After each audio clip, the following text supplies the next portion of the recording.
agree with me na most of the time pupunta ang tao sa pulis dahil agrabyado sila. Pag na-agrabyo sila, na-hold up sila, nasampal sila, nasaktan sila, anong reaksyon ng pulis? Eh di huhulihin yung nirereklamo nila. Yun talaga ang trabaho ng pulis eh. Pinawi ng Philippine National Police ang agam-agam ng Commission on Human Rights sa utos ni PNP Chief Police General Nicolas Torre III na paramihan ng maaaresto.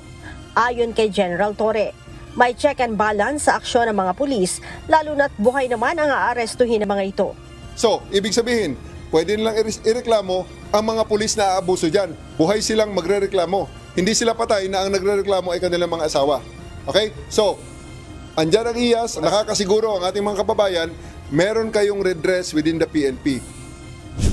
Sinabi pa nito na bahagi ng trabaho ng mga pulis ang pag-aresto sa mga lumalabag sa batas at tiniyak na mananagot naman ang sinumang pulis na aabuso sa kapangyarihan.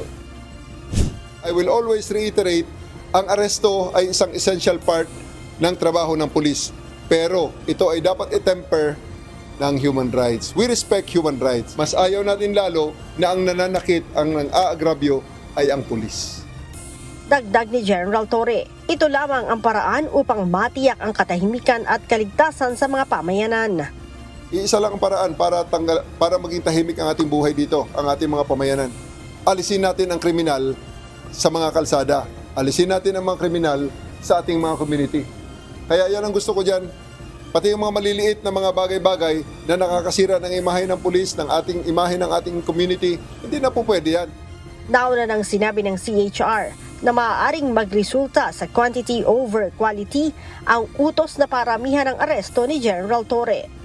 Paalala ng CHR, hindi dapat maging basihan sa performance ng mga pulis ang dami ng nahuli.